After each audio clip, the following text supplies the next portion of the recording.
Muchas gracias a todos por esperarnos. Estábamos haciendo los últimos ajustes. Santiago es mi nombre, organizador del evento. Hoy sí me presento, porque Merece. siempre Yo soy tu padre. hay algo así. Primero que nada, como siempre, bueno, ahora vamos a comenzar la charla. Nico tiene la gentileza y la amabilidad de invitarme a que esté con él en el escenario, cosa que mucho no me gusta, pero es como un revival del 2022 en la primera edición y me parece que está buenísimo. Sobre todo para también marcar un hito de que ya estamos en la cuarta edición, que todavía, lo repito, no lo puedo creer. Y de volverlo a traer a Nico para mí es un orgullo y es un placer, ya es un amigo. Y por eso pido un fuerte aplauso para él porque ha venido hasta acá y nada. Vamos a charlar un poco desde su nuevo libro. Voy a intentar que él hable más. Yo estoy muy cansado, pero Nico, gracias por estar. Muchas gracias, Santi. Yo quiero hacer extensivo el agradecimiento a todos ustedes por el interés, por la lectura, por compartir la pasión y la magia que tiene el café. Ya desde hace tantos años, mi alter ego es sommelier de café. Me pueden encontrar en redes sociales, en todos lados, con mi nombre @sommelier de café. Y parece mentira, pero ya está cumpliendo ese personaje 16 años. 16 años, porque empezó en el 2009 con la voluntad, casi te diría, irónica o paródica de crear un personaje que fuera fanático del café y que se encargara de crear cultura del café. Para los que no me conozcan, yo soy periodista, trabajé siempre en radio, en tele, en diarios y siempre me enfoqué en la cultura joven, ¿no? En la cultura juvenil. Siempre escribí de música, de cine, de libros, de cultura juvenil en general. Y hubo un momento en el año 2009 cuando, por un lado, intuí, por otro lado, descubrí, por otro lado, hubo un golpe de suerte que me llevó a suponer que en el café estaba pasando algo nuevo, algo que no había pasado nunca hasta entonces. Por supuesto que en el año 2009 no hablábamos de café de especialidad, no hablábamos de torneo de Aeropress, como va a haber después, no hablábamos de viajes por el mundo, ni de trazabilidad prácticamente, ni de tercera o cuarta ola del café, aunque la tercera ya existía o estaba empezando. Y mi voluntad, vos lo sabés bien, Santi, siempre fue transmitir cultura del café. Transmitir la idea de que detrás del café se puede contar la historia del mundo, la historia de los países, la historia de las culturas, un poco también la historia de la economía, si uno tiene en cuenta que el café es el segundo commodity del mundo después del petróleo y que hay, por lo menos en estos 80 países cafeteros que aparecen en mi libro, unos cuantos que tienen la economía de todo el país organizada alrededor del café, así como otros países tienen la economía del país organizada alrededor de la carne, la soja o el petróleo, ¿no? Y cuando empecé, hace 16 años, yo en ese entonces trabajaba en el diario Clarín de Buenos Aires y publicaba un suplemento de cocina el diario. Yo estaba en el suplemento joven. Y cuando tuve la idea de rebautizarme como sommelier de café, fui justamente con la propuesta a la editora del suplemento de cocina, Laura, y ella de una manera muy maternal y con mucho cariño escuchó mi propuesta de escribir historias de café como una columna en el diario y ella me dijo, ay sí, la idea me encanta, pero en 3 meses te vas a quedar sin tema. Y de eso pasaron 16 años, ¿no? Ella muy maternalmente estaba preocupada porque yo no dé un mal paso. Y a mí me parece eso lo lindo, que un evento como este, en un país como Uruguay, donde el café de especialidad tiene un crecimiento increíble, donde grandes empresas mundiales de café vienen a instalarse, me parece sintomático del fenómeno que se está viviendo y para mí es una alegría y un orgullo también transmitir cultura de café. Creo que me das el pie perfecto para esa frase, cultura café. Desde la empresa que estamos armando hace unos años, un poco el foco es ese, la cultura. Creo que el café es cultura y tener cultura de café nos va a enseñar a todos a consumir mejor, consumir con conciencia, desde el punto de vista de todas las partes. Desde el tema de los vasos compostables, vasos reutilizables. Cultura de café, para mi punto de vista, es cuanto más sepamos todos sobre café, sobre qué café tomar o qué café nos hace bien, porque también está todo el tema del café glaseado y eso que hoy no vamos a hablar del tema, pero creo que cuanto más culturas tenemos de café, podemos desafiar a los tostadores a que nos preparen mejores café, que el productor que produce su café sea respetado por el tostador y así toda la cadena nos llega un buen café. Y eso es cultura, desde el punto de vista de como yo lo veo. Pero de la parte de los libros, creo que este libro marca para mí, que no soy gran viajero, pero lo leí muy por arriba preparando el evento y viajé, totalmente te lo digo, viajé. Te lo voy a escribir, viajé con muchas partes del libro. Es lo mejor que me podés decir, porque cuando yo hacía programas de radio, lo mejor que me podían decir los oyentes es no me podía bajar del auto, o estaba dando vueltas en el auto hasta que termine la nota que estaban haciendo. Y en la lectura de un libro como este, El Atlas del Café, que es el libro que vengo a presentar, que acaba de salir acá en Uruguay, en Argentina y en Chile, hace un poquito más de 2 meses, lo mejor que me pueden decir es eso, que están viajando. Cuando yo empecé a escribir el libro, yo antes había escrito varios libros de café, pero puntualmente dentro de los géneros había escrito un manual, un diccionario y ahora un atlas, ¿no? Porque hace 16 años, cuando empezaba con la historia del café, me encontré con que no había prácticamente bibliografía de café en castellano, no había nada. Y había muy pocos libros en inglés incluso, lo cual es sugerente, ¿no? Uno lo lleva a pensar, porque si el café se descubrió aproximadamente en el año 800, en el año 1600 llegó a Europa, en el 1700 llegó a América, ¿por qué pasaron casi 400 años y nadie escribía libros sobre café? Recién los libros de café se empezaron en masa, porque hay algunos por supuesto, a escribir con el siglo XXI, ¿no? Y entonces, hace 16 años, cuando yo no encontraba qué leer, porque no había material bibliográfico sobre el café, con la arrogancia de la juventud que tenía en aquel entonces y que ya he perdido, dije, bueno, si no hay una biblioteca del café, ¿por qué no la escribo yo? Y ahí empecé con los géneros, ¿no? Escribí un libro de historia, escribí un manual, escribí un diccionario, ahora un atlas. Y cuando me puse a escribir el atlas, que fue un trabajo muy, muy arduo, primero dije, uy, loco, no, ¿en qué baile me estoy metiendo? 80 países, porque nosotros los que estamos acá somos todos conocedores del mundo del café, de una manera u otra. Y de una manera u otra conocemos acerca del café de Brasil y de Colombia, y en una feria como esta tenemos la oportunidad de conocer sobre el café de Perú, de Bolivia, de Panamá o de Guatemala. Bueno, pero el café de Surinam, ¿cómo es? O el café de Santa Lucía, o el café de Martinica en América. Y en África, el café del Congo, ¿cómo es? O de Benín.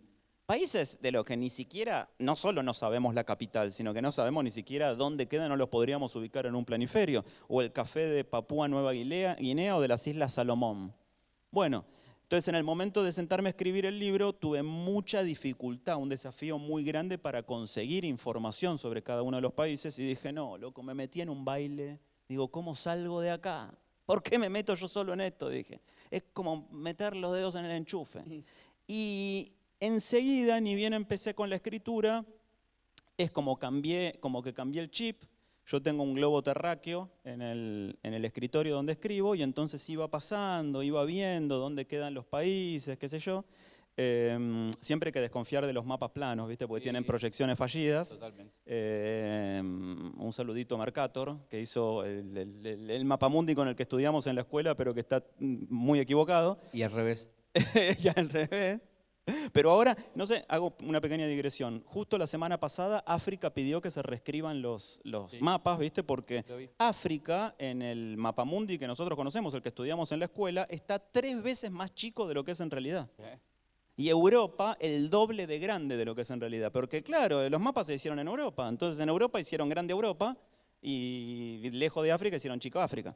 Entonces yo tengo el globo terráqueo, iba buscando ahí y entré enseguida en la situación de viaje, pero como de viaje intelectual, ¿viste? Decir, bueno, todos estos días me voy a sumergir en la República Dominicana. Y cómo es el café, cómo es la historia, cómo llegó, qué importancia tiene en su vida económica, qué variedades hay, qué plantas se cultivan, cómo se toma. Y la verdad es que lo pasé bárbaro. Fue una manera de viajar sin salir de mi escritorio. Totalmente, creo que a mí lo que me pasó fue eso y aparte, como pequeño comentario, me sirvió para, para responderle a alguien que cuando nosotros terminamos la expo, hacemos un informe de todo lo que pasa, cuánta basura consumimos, cuánta agua usamos, cuántos orígenes tenemos. En la del 2023 yo presenté un informe que se lo damos a todos los expositores y mandamos a todos los ministerios de acá de Uruguay. En el informe tengo, como uno de los sitios que pongo siempre es cuántos orígenes tuvimos de café. Y puse como un dato más. 23 orígenes de café podías probar en la Expo del 2023. Y la persona un tal Eduardo, no iba a decir el apellido, me respondió que era imposible porque no había tantos países productores. Y hace un par de semanas, con el tema del libro, esa cosa vengativa que uno tiene a veces contra ¿no? Che, te comento que mirá, justo un amigo Nico sacó este libro, hay más de 23. ¿tá? Te comento para que para la próxima vez que respondas, googlees. ¿Cuánto dices? Y eso a modo de comentario nomás. Pero siendo con el tema... Son 80, así Por que eso. está bastante lejos de los 23. Por eso. Pero bueno, siendo con el tema calculo que millas habrás acumulado un montón, porque viajando por 80 países es increíble, la verdad que tenés plata un montón. Pero ¿alguno que te dé un dato que digas, no me lo esperaba? La verdad es que para mí fue como un viaje de descubrimiento muy grande porque vengo dedicándome a leer y a investigar y a escribir sobre café desde hace muchos años, pero en este libro en particular descubrí muchas cosas. Descubrí algo que es común a América, a África y a Asia-Pacífico. Porque como pueden ver ahí, el libro está dividido en las 3 grandes zonas del café, América, África y Asia-Pacífico. Hay algo lindo también que es como un reparto muy democrático. ¿Por qué digo democrático? Porque de los 80 países, a grandes rasgos, ¿no? Hay 25 países en una región, 25 en la otra y 30 en la otra. Más parejo todavía, 26, 26, 28, 29, ponele. Después tenés entre los 10 países productores de café, tenés 3 de una región, 3 de otra región y 4 de otra región. O sea, también está ahí muy repartido. Tenés el primer productor mundial, que es Brasil, pero el segundo productor mundial, que es Vietnam. Entonces también tenés repartido en zonas. No hay, más allá de que Brasil es el coloso del café, pero no hay una cosa monopólica o de dominio de una región sobre otra. Y cada una tiene lo propio. En África nació el café y se descubrió en el año 800. En América el café llegó con los conquistadores, pero América consiguió convertirse en menos de 300 años en el principal polo de café del mundo.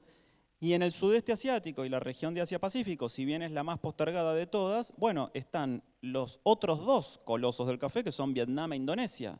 ¿no? Indonesia, sobre todo a través de las islas de Java, Sumatra, Sulawesi y demás, que fueron los lugares donde los holandeses llevaron el café por primera vez, hace 300 años también, y lograron expandir el mundo. Entonces, a mí me gustó mucho descubrir eso, ¿no? Que había como, si bien muchísimas historias distintas, cierta repartija igualitaria entre las cantidades, las producciones, los rankings, y ahí se confirma también que el café es una bebida global, ¿no? Es la segunda bebida más consumida del mundo después del agua, y no vengan a decir que es el té, muchachos, porque hasta en la India, que es el país más poblado del mundo, toman café, y en China también.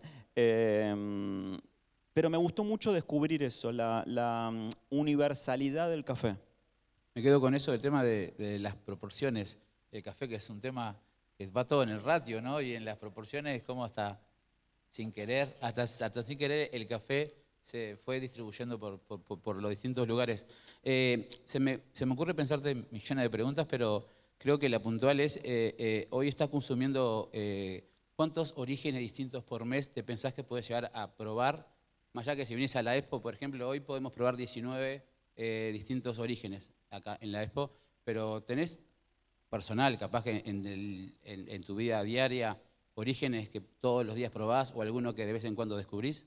Sí, y por ejemplo, cuando veo que, no sé, hay un destino que a mí particularmente me interesa o me gusta mucho, por ejemplo, Ruanda, entonces veo que ahora una marca de café amiga justo trajo café de Ruanda, entonces especialmente me compré unos cuartitos para probar eso, ¿no? Hay una cosa muy linda que el café te permite esa voluntad de exploración, ¿no? Y de jugar a la degustación en tu casa, decir, bueno, voy a tomar un café a la mañana de Colombia y a la tarde de Ruanda o de Indonesia y voy a ver las diferencias.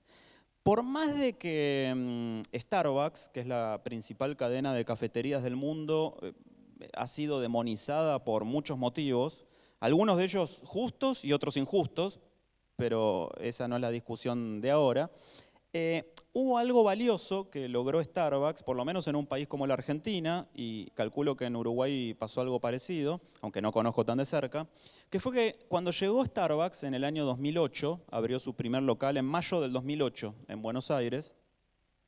Yo en ese momento dije, tuvo una progresión geométrica muy importante, porque abrió un local, después 2, después 4, después 8, después 16 y para fin de año ya había 60 locales, pero permitía por primera vez vincularse con la idea de los orígenes Starbucks. Más allá de que te guste o no el café de Starbucks, que puedas poner en duda su calidad, más allá de que te guste o no el tueste tan oscuro que tiene, en la avenida principal de cualquier barrio, por primera vez uno podía elegir entre un café de Honduras, uno de Brasil, uno de Indonesia y uno de Kenia. Kenia laburaba mucho Starbucks en esa época. Entonces eso para mí supuso como un paso muy grande, porque hasta ese momento en Argentina, y pasaba lo mismo en Uruguay, vos mencionabas el café glaciado, nosotros tenemos el maldito torrado, lo único que consumíamos prácticamente era blends, ¿no? Y cuando había muy pocos despachos de café, clásicos o tradicionales en Argentina, donde uno podía ir a buscar orígenes, los orígenes se remitían a Brasil y Colombia, y punto. Y después tenías la confitería Puerto Rico, que traía café de Puerto Rico. Y nada más. Entonces hoy como bebedores, aunque me gustaría a partir de esta charla empezar a usar la expresión exploradores, como exploradores del café, hoy tenemos una posibilidad de degustación, de descubrimiento, que no se había dado prácticamente nunca en la historia en nuestros países, acá en el Río de la Plata. Y por otro lado también lo podemos hacer de una manera económicamente accesible o democrática. Una batalla que yo daba mucho cuando empecé con todas mis capacitaciones y charlas de café fue la idea del lujo posible, ¿no? ¿Cuánto cuesta un café en Uruguay, en pesos uruguayos? Y 150, Baratelli y Bueno, ponele 180. 180 pesos. Por 180 pesos uruguayos te van a cobrar lo mismo un café bueno que un café malo. Y es muy distinto lo que pasa con el vino o con el whisky, ¿no? Vos tenés, por ejemplo, no sé, un vino muy bueno a 600 pesos la botella, uno extraordinario a 6.000, y si te descuidás, uno súper extraordinario a 60.000, no hay límite, ¿no? Con el whisky pasa lo mismo, no hay límite prácticamente. Y con el café no, salvo alguna excentricidad como el Kopi Luwak o algún café como el Geisha de Panamá, que cotiza un poco más alto que el resto, uno por los mismos 180 pesos uruguayo va a tomar un café bueno que un café malo. ¿Cuál es la diferencia? La capacidad de uno como bebedor / explorador para poder percibir esa diferencia, para exigirla, para conocer los matices. Y ese es un viaje de descubrimiento que para mí es buenísimo, porque si te gusta mucho algo, qué mejor que descubrir mucho de eso y qué mejor que descubrir que hay todo un multiverso, como se dice ahora, detrás de eso, ¿no? ¿Qué sé yo? No, es eso mismo lo que yo comentaba hoy, la cultura.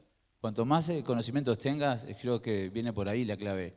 Yo tomo una cosa que hablé justo hoy con un visitante que tenemos de Colombia. Le contaba que acá pasaba a veces que podía hasta parecer que tostaban café de Brasil y le ponían el país que querían. Y era una libertad absoluta de que te ponían, yo qué sé, Surinam.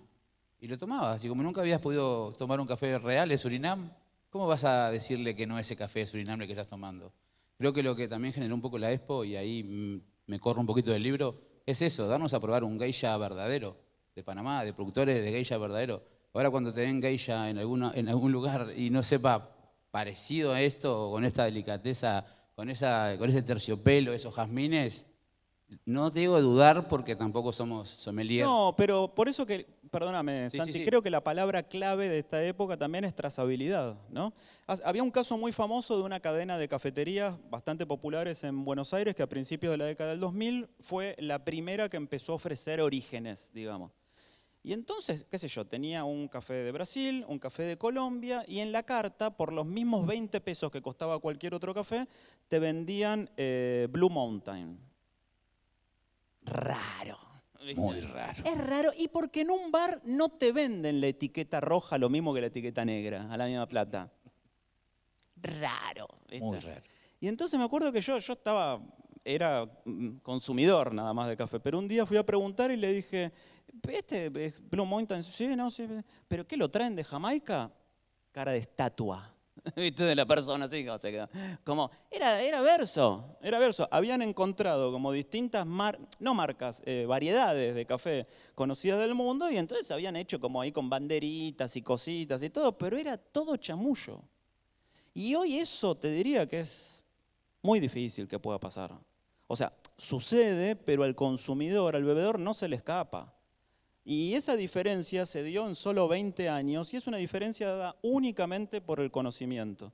Hace 20 años una feria como esta habría sido impensable, no viene, ni tu tía viene a una feria como esta hace 20 años. Menos sacar libros o hacer programas en YouTube o en cable sobre café o programas de radio sobre café. Así, es lo mismo que hacer un programa de radio sobre la harina, qué sé yo, no sé, no lo escucha nadie, no lo ve. Y sin embargo sí. Y cada vez es más estimulante. Y después cuando aquí mismo tengamos dentro de un rato el torneo de Aeropress, vamos a ver lo que es la pasión, pero cuando la pasión ya pasa a la destreza y al conocimiento. Hay gente que vive durante el día en estado lúcido, pero duerme y sueña con el café. Y están todo el tiempo pensando cómo perfeccionar el método y cómo mejorar el ratio y cómo va a estar mañana la humedad a ver cómo hay que moler el café. ¿Viste? Está consultando como el tipo que sale a hacer windsurf, ¿entendés? El pronóstico del tiempo para ver cómo va a estar el café al día siguiente. Eso es maravilloso. Totalmente, creo que eso, pero lo describís perfectamente y bueno, para los que no saben un poco, a lo que Nico decía que va a pasar después, esto que es la competencia de Aeropress, a todos los que se inscriben se les da un café secreto. No tienen ni idea el paquete que le damos de la marca, del origen, del proceso, de la altura, de nada. No se les da nada de información. Ellos por sí solos tienen que buscar una receta que sea la ganadora. Que esa receta convenza a los jueces de que su café es mejor que el resto de los otros 26 competidores. Y lo comento ya, el ganador de esta competencia de hoy viaja en diciembre a Corea a competir por Uruguay en la competencia mundial de Aeropress. Corea del Sur, ¿no? Corea, sí, creo que sí. Si no, no vuelven. No, imaginás. No, Corea del Sur. Y cuando llegan allá, al momento que se presentan, le dan otro paquete de café completamente sin ningún detalle, más que el loguito del campeonato, y comienzan otro proceso de descubrimiento, de viaje, porque también está ahí el tema del viaje y el tema de que esos que sueñan con café tienen un poco ya, y van a tener que probar y practicar y buscar una receta que sea la ganadora. Y viajar también a veces te va descubriendo cosas. ¿Te descubrió algo que no, que no creías que existían en alguno de estos destinos? Una cosa que a mí me llamó mucho la atención fue el destino parecido de países de distintos continentes, en distintas épocas históricas y demás, porque por lo general el café es un reduccionismo, pero es bastante así, se produce en países pobres y se consume en países ricos. ¿Cuáles son los 3 países más compradores de café? Estados Unidos, Alemania y Japón. ¿Cuáles son los países más tomadores de café per cápita? Los países nórdicos, Finlandia, Noruega, Suecia y Dinamarca. Y algunos de los países más pobres del mundo, los que tienen menores índices de desarrollo, de alfabetización y de economía, son productores de café. Y a mí me llamó mucho la atención eso, como el café, si bien en algunas zonas crece de manera silvestre y en otras zonas, como en América, llegó de manera artificial, si querés, porque lo trajeron los franceses en 1713 a la isla de Martinica, en el Caribe, como en prácticamente todos los países donde hay café, la historia fue la misma. Fueron países colonizados por potencias europeas, Inglaterra, Holanda, Francia, Alemania, Portugal, España, tratando de que las colonias dieran algún rendimiento económico, ¿no? y reportaran toda la ganancia para la metrópoli.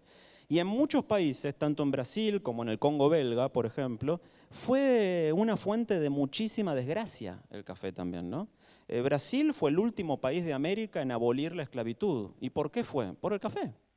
porque los varones con B larga del café, eran los que manejaban el gobierno a fines del siglo XIX en lo que se conocía la etapa de la política café con leche, que así le decían, porque estaba el gobierno de Brasil copado por los productores de café y por los productores lácteos. Entonces, en esa época se lo llamaba toda esa generación de 1880, fines del siglo XIX, la política café con leche. Y todo ese poderío económico industrial fue el que luchó para que no aboliera Brasil la esclavitud, para poder seguir produciendo café con mano de obra esclava. Entonces, eso yo lo había contado mucho en mi primer libro, y al hacer que es mi quinto libro sobre café, es como que cerré una elipsis, porque vi que la historia evidentemente es circular, y esto que a mí me había horrorizado mucho de la historia de Brasil, se repetía en toda África y se repetía en el sudeste asiático, ¿no? Y hay muchas historias para contar detrás de eso. Bueno, creo que nos diste un pantallazo, me sigo viajando, sigo pensando en Sí, destinos. y aparte digo, hay tanto para todavía contar del café. El otro día yo estaba en una presentación del libro, y viene una señora y me dice, ay, te equivocaste, me dice. ¿Con qué? Me dice, te olvidaste de poner a Italia entre los países cafeteros. Y está bien, porque en su cosmovisión el café es sinónimo de Italia, ¿no? Por el espresso, por la maquineta, por la moka, por el cappuccino, por el ristretto. Y entonces ahí le expliqué que Italia sí tiene un peso y una tradición cultural muy importante, pero no produce café. Y este es un libro sobre los países cafeteros. Y ella se sorprendió, dice, medio que incluso hasta dudó. Dice, ¿cómo Italia no hace café? Y le digo, no, el café en Italia es importado. Y entonces digo, hay tanto todavía por contar y por descubrir, que me parece que el camino todavía por delante es larguísimo. Total, yo creo que Italia lo que es bueno es en ponerle el nombre a las cosas, porque le puso el nombre a las bebidas y se las Y apoderó. bautizó todo. Bautizó todo, por eso. Pero Doppio, ristretto, macchiato, cappuccino, Totalmente. moka, maquineta, lo que totalmente, se te por eso. ocurra. Y ya, bueno, si lo digo es mío, si digo que es así es mío. Se me ocurre hacer algunas preguntitas de la gente. A mí me encantaría, porque si quieren hacer... Ya veo los ojitos de muchos y capaz que por ahí hay un micro para comenzar a preguntar. Antes, Nico, volverte a agradecer por venir, favor. porque está buenísimo. ¿Alguien tiene alguna pregunta para nuestro amigo Nico que quiera hacer? Que no sea la de Italia, porque ya se la hacen siempre. Este es el momento en el que todos se miran los zapatos. Sí, los Son tienen todos puestos los zapatos. así, nadie quiere hablar. Pero Sí, acá. ahí mirá. Él es el que rompe el hielo, Ricardo, valiente. ¿hay un micro? ¿Le pueden sacar un micro a Ricardo? Aparte lo conozco, por eso dijo el nombre, perdón, pero Ahí viene. ya está yendo.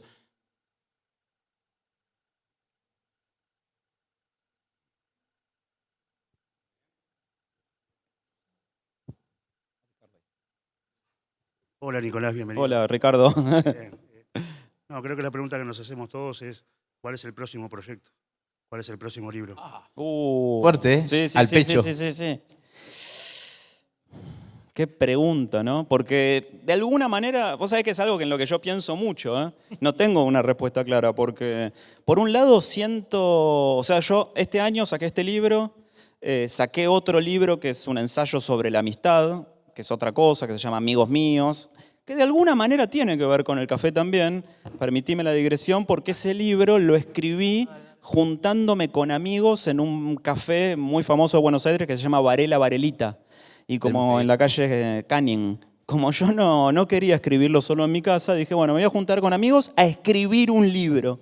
Y la verdad que es un libro sobre la amistad, y el café es, yo diría, es un combustible y un lubricante para mantener aceitado el motor de la amistad, ¿no? Juntarse a tomar un café con amigos, aunque primero sea un café, después sea un fernet, no importa, pero es la situación del café. Y publiqué una novela, y ahora estoy empezando a escribir una nueva novela que va a salir el año que viene, también sin tener que ver con el mundo del café. Y digo, ahí, como decía recién, ¿viste? Hay muchas historias todavía por contar del mundo del café. Y por otro lado, siento que ese objetivo juvenil de contribuir a la biblioteca ya lo hice. Así que lamento no poder darte una respuesta más certera, pero porque yo mismo no lo sé, y si tuviera que decirte algo estaría mintiendo, y no querría mentir en este momento. Yo creo que aparte a mí, yo por lo menos, a mí yo tengo una gran biblioteca de muchísimas cosas, pero cuando lo puse en la biblioteca dije, ¡ting! Terminó la trilogía. Es una Es como que, trilogía. aparte, como los colores, tiene algo Los que ver los colo- colores también un poco con uno de los países que nombraste. Después pensalo, te lo tiro ahí porque Bueno. se formó ahí como una banderita que está muy Se forma una interesante. banderita. Hay quienes dicen que son los colores de la valla del café también. Por verde, eso mismo amarillo, te digo, roja. por eso mismo te digo, hay un pienso que se ve que lo pensó desde hace 16 años Sí, el está tema. pensado y aparte le debo mucho a Editorial Planeta, no porque querer quedar bien, porque es mi editorial, porque editar en tapa dura en Argentina es muy difícil, no se editan libros en tapa dura. Y sin embargo ellos de entrada dijeron, no, vamos a hacer un libro que esté llamado a durar, ¿no? El primero de esta colección, que es el manual, ese salió en México, en Estados Unidos, en Colombia, en el Caribe, salió en toda América. Y ¿sabes la satisfacción que me da a mí pensar que a lo mejor en una cafetería de Nueva York o de Ciudad de México o de Belice, de Belmopán, la capital de Belice, está el libro? Eso me da una satisfacción muy grande y me lleva a pensar, bueno, desde Argentina, que somos un país sin café autóctono, algo que compartimos con Uruguay, bueno, mostramos que podemos hacer nuestro aporte a la cultura del café. Otra preguntita. Gracias, Ricardo. Allá al fondo, el amigo de Maldonado. Hola, gracias. Es de Córdoba. ¿Qué tal? Hola. Soy de Córdoba, en realidad. Sí. Nicolás, me resultó muy interesante esto que dijiste al último, como de la historia y lo cíclico o circular que tiene en base a la esclavitud. Me parece que es re importante, re interesante ese tema, como desde dónde hoy lo vemos y si hay algo que crees que, o sea, me gustaría que si podés desarrollar un poquito más en relación a eso y los modelos o los patrones de trabajo que hoy quizás con este tipo de eventos queremos visibilizar toda una cultura y un trabajo y un proceso y un camino, pero que después quizás en los modelos de formas de representar ese trabajo, quizás también hasta seguimos representando ese otro modelo de esclavitud, etc. Entonces me parece que es muy interesante también ver cómo pensás de eso. ¿Cómo es tu nombre? Sebastián. Sebastián, es muy importante lo que vos decís, y te agradezco que lo digas porque me ayuda a mí ahora a repensar algo. A partir de lo que vos decís, se demuestra que es muy importante cuando hablamos de la trazabilidad, no solo ocuparnos del origen del grano, sino tener en cuenta, visibilizar y defender que ese trabajo lo hacen personas, ¿no? Durante décadas, a partir de la primera ola del café, la gente supuso que el café crece adentro de un frasco, directamente, o adentro de un paquete de celofán, ¿no? O de papel aluminio. Y detrás de eso hay todo un trabajo, el de los caficultores, que es sistemáticamente ignorado o obviado. Pero es igual que lo que pasa con los trabajadores del azúcar o del algodón o de todas las materias primas, ¿no? En el mundo del café es muy importante demostrar eso y exhibirlo, porque a pesar de que a todos nos gusta la cafetería de especialidad, que es toda cheta, con sus varillitas y el wifi, y los baristas que responden a un patrón de moda que es muy ya universal y común, ¿viste? Es como, les quiero contar que existe el Playmobil barista. O sea, Demasiado. ya el barista llegó a un ícono reconocible de la cultura popular al punto de que uno lo ve. Si uno ve un tipo con un matafuego y un casco rojo, es un bombero. Si uno ve un tipo con tatuajes, boina y un delantal, ¿no? Es un barista. Pero sin embargo, a pesar de que nos encanta todo eso, no nos gusta tanto, porque nos enfrenta con cuestiones irresueltas y dolorosas, pensar que lo que nosotros pagamos por un café es lo que le pagan por un día de trabajo a un caficultor. Y ese es el motivo también por el cual, a fines de la década del 70, la industria del café fue muy pionera en prácticas de comercio justo, en prácticas de mejora en las condiciones de vida de los caficultores, en prácticas de sitios de formación. Mira, el año pasado estuve visitando fincas de café en Colombia y en Brasil. Nos habían invitado a varios periodistas, empresas, qué sé yo, ¿no? Algunas empresas que le compraban café al lugar a donde nos invitaban. Y en un momento, yo no sé si fue un lapsus o una gaf intencionada, pero uno de los dueños de una finca nos llevó a ver dónde dormían los caficultores. Lo peor de lo Es peor. inenarrable. O sea, los tipos dormían sobre el piso, sobre bolsas de café. Frío, calor, agua, importa. ¿No? Esos animales son los tipos. Lo único que hacen es juntan café. Y es algo que todas las industrias manufactureras del mundo tienen la obligación de repararlo, pero en este momento el café, que está tan en boga y tan de moda y que ocupa un lugar tan central en la vida de las ciudades, nosotros no podemos pensar que el café sale de la máquina expreso. Detrás hay una historia de dolor, de miseria, de horror y de explotación. Y bueno, uno no decide, no es que no decide los destinos del mundo, no decide los destinos ni de uno mismo, pero en todo lo que pueda hacer para contribuir a eso, desde mi lugar como periodista, que es contarlo, cada uno encontrará el suyo, por lo menos creo que es justo hacerlo. Muchas gracias. También como en relación al rol del barista, que por ahí como que capaz no está tampoco tan bien legislado, o quizás en el Ministerio de Trabajo, no sé bien, pero como que ni siquiera existe el rol barista como tal. Entonces como que creo que también hay un trabajo que se puede ir haciendo desde acá mismo, como país no productor, o hablo desde mi país también, Argentina, como el hecho de también poder seguir dándole valor a toda esa cadena que por ahí Es que es así, o sea, si nosotros pensamos en los caficultores, tampoco podemos dejar de pensar en los baristas, porque los baristas también ahora están valorizados, pero durante 200 años eran el último pelotazo de un restaurante o de un bar. Siempre el último que entraba se ponía a lavar la bacha y cuando egresaba de la bacha lo mandaban a hacer café, ¿no? Entonces también hay que darle al barista leyes de protección laboral, un estatus profesional, pero es el dilema también en el que vivimos en esta época donde se juegan cuestiones que tienen que ver con el futuro del trabajo como lo conocemos. Evidentemente va a cambiar, creo yo. Déjame sumar una cosita a eso y para contarle al amigo. Hace poco charlé con una gente de acá de Montevideo hablándome justamente del rol del barista.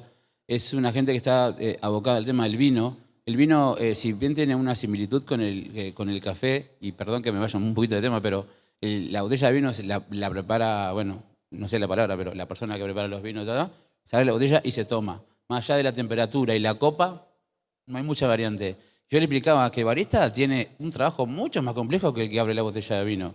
Porque tiene que calibrar la máquina, ver que el agua sea filtrada. Básicamente no arruinarlo. Exacto, pero más allá de arruinarlo. Y lo que yo me salió a decir, porque estábamos hablando de un tema un poco más serio que no viene a colación de nada, que el barista no puede estar haciendo todo en la cafetería y que le exijan que esté todo el tiempo haciendo el café perfecto cuando le piden que lave los pisos, que no es esclavitud ni nada por el estilo, y no quiero reivindicar ninguna de las áreas, pero hablamos justamente de eso, de que los momentos para que el barista se prepare para preparar buen café, saque el café en condiciones, es un trabajo que él hace, que lo va mentalizando, que lo va preparando, y con la práctica obviamente se va aprendiendo, pero cuando ya abre la puerta, la reja, el coso, tojo, laja, hace todo en la cafetería solo, no le da mucho tiempo para hacer todo lo que debería de hacer como barista. Y lo traigo a colación porque fue justo un tema que nos tocó hablar en una charla bastante tensa y me parece que no tiene nada que ver con esclavitud ni nada por el estilo, pero que tiene que tener sus momentos para el barista poder preparar, calibrar, hacer las cosas bien para que el consumidor sepa y que ahí va a tomar el café que toma siempre el mismo café. Lo comentaba nomás. Sí. ¿Alguna otra pregunta del público? Uy, están todos tímidos hoy. ¿No quieren hablar, loco? Bueno, allá, mirá, por allá, por aquella punta, si la amiga... ¿Preguntas? Acá de este lado, mirá, tenés una... Te vamos a hacer caminar hoy, Carolina. Vas a caminar por toda la sala. Sí, me va a venir bien. Mientras tanto, anticipamos que en minutos nada más tendremos aquí la final de Aeropress. Sí, vamos a hacer la Quédense. final. Sí, vamos a la final. Vamos a salir todo de sala porque tenemos que cambiar el layout y vamos a salir todo de salas. Vienen los chicos, cambiamos todo el layout y después vamos a tener una gran fiesta. Vamos a tener un gran host, el amigo Ricky, que ya lo miramos por ahí. Y bueno, pero Vamos, seguimos, Ricky, seguimos con la pregunta. Corazón. Buenas. Hola. Quería consultar, en realidad tengo entendido que en Tucumán hay un proyecto hacer un cultivo de café en esa zona. Y bueno, quería saber más o menos si estabas al tanto de cómo va eso en realidad, si es para el abastecer el consumo local o para exportación. Sí, es súper interesante eso porque, o sea, hay ya café en Argentina, en la provincia de Salta y en alguna región de Jujuy desde fines de la década del 70, pero es una producción mínima que alcanza para un consumo prácticamente familiar o doméstico y nunca prosperó. El problema que tiene la Argentina, muchos problemas tiene la Argentina, pero el climatológico es que hay una amplitud térmica muy grande, entonces las noches son muy frías.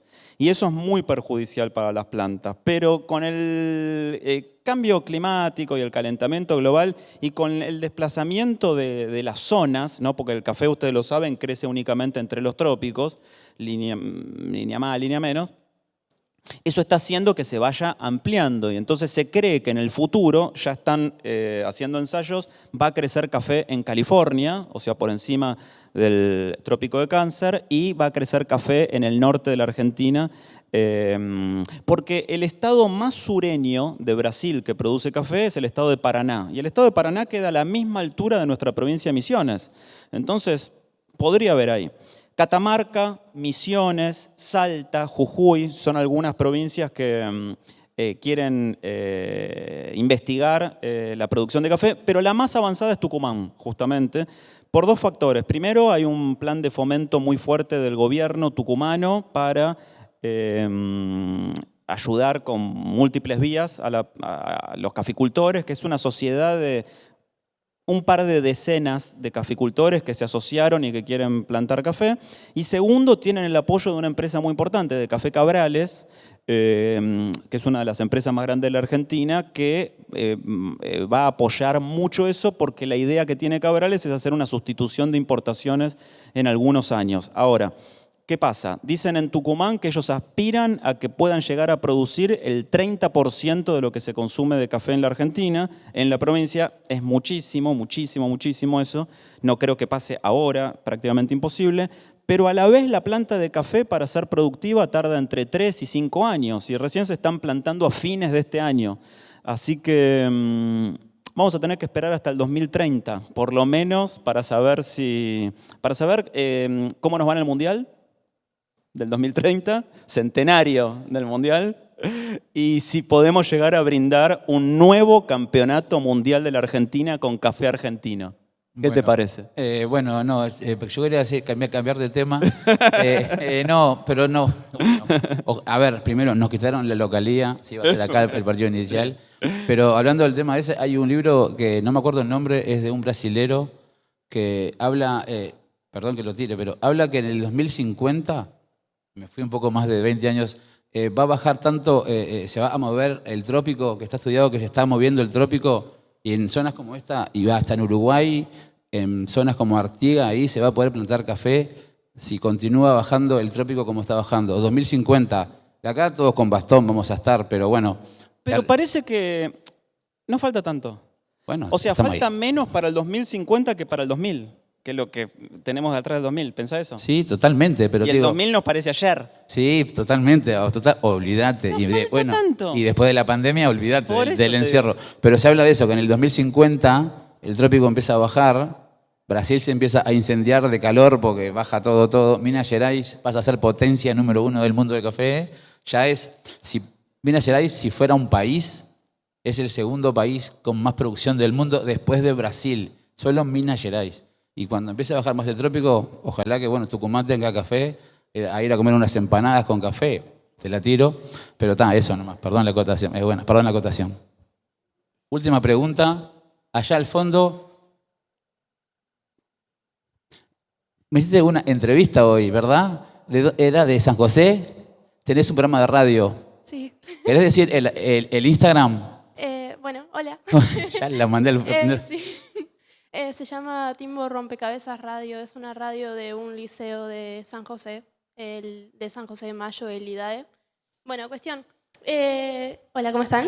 Quería preguntarles, hace rato hablaste de que esto de la producción de café era bastante democrática, que se da en todo el mundo. Y quería saber cómo veías el escribir estos libros, si era solo del lado de ampliar el conocimiento del café, que es una bebida tan importante en la humanidad, o también lo veías por el lado como una lucha cultural ante la idea de que todo lo importante pasa en los países desarrollados o los de primer mundo. ¿O crees que eso es solo un agregado? Para mí, estos libros, por un lado, cumplen con una misión divulgadora, cultural, educativa, ¿no? El manual, el diccionario. El diccionario, sobre todo, que es mi libro anterior de café, fue un trabajo, pero dificilísimo, porque es el primer y único diccionario que hay de café en español, ¿no? Y ¿sabés lo que es escribir un diccionario? Sobre todo por el temor, pero pesadillesco, de haberme olvidado algo. Eso es lo que más miedo me daba. O el Atlas tienen una vocación divulgadora. Pero por otro lado, es como vos decís, a mí me interesaba también que fueran, que tuvieran una primera capa de nivel de lectura de esto, de bueno, información, cultura, referencias y demás, pero que tuvieran también un subtexto a partir del cual pudieran narrarse y leerse algunas cuestiones que tienen que ver casi con la historia contemporánea, ¿no? El subtítulo de mi primer libro. El libro se llama Café, simplemente, mi primer libro, que es un libro de historia, pero el subtítulo es De Etiopía a Starbucks, la historia secreta de la bebida más amada y más odiada del mundo. Y mucha gente me preguntó por qué más odiada. Bueno, más amada, nosotros que estamos acá reunidos en Expo Café lo podemos suponer, pero más odiada porque fue fuente de mucha desgracia, ¿no? Lo que decíamos recién. Y fuente de mucho sufrimiento. Hoy en el mundo se habla mucho de la parábola de la abundancia, ¿no? La Argentina es víctima de eso, por ejemplo. ¿Por qué un país que es tan rico resulta tan miserable? Porque es tan rico. Porque es un pozo sin fondo, ¿no? Porque todo el tiempo se puede estar sacando y el país siempre da y da y da y no se agota nunca. Y esa parábola de la abundancia se puede aplicar también a muchos de los países de África o del sudeste asiático que tienen café y que pasaron por procesos similares. Así que ojalá le pueda quedar al lector por lo menos cierta visión de estas cuestiones del mundo y si tiene ganas de seguir explorando, justamente que el camino lo pueda hacer propio. Gracias. Gracias a vos. Acoto, el libro que mencionó sale un poco de este formato, es con tapa negra.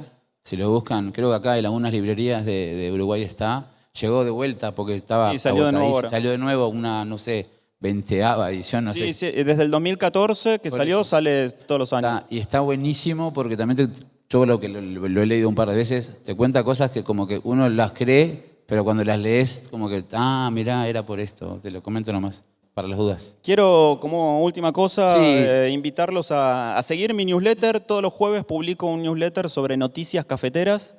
Si entran en mi página, que es sommelierdecafé.com, ahí arriba tienen el botoncito para suscribirse. Es gratis y siempre lo será. Y pueden leer cosas de café directamente en su bandeja de entrada todos los jueves. Genial. Otra cosa para agregar, estamos vendiendo el libro de Nico, enfrente acá salen y hay una casa acá, ahí lo estamos vendiendo. Un poco la idea y la colaboración que le pedimos a Planeta es que nos diera el libro para vender, para poder, lisa y llanamente, costear que Nico esté acá hoy con ustedes. Así que si alguno... Soy carísimo. Sí, sale $1.290. No, yo soy muy caro, yo cobro en francos suizos. Sí, por eso vendemos los libros. No, está buenísimo que puedan colaborar, aprovechar. Lo que sí cobra caro Nico es el autógrafo, eso sí, pero No me sé. Te lo cambio por un café. ya saben cómo conseguir un autógrafo. Pido un aplauso para Nico por haber venido y contarnos todo esto. Muchas gracias por el interés, de verdad. Muchas gracias. Muchas gracias a todos por estar.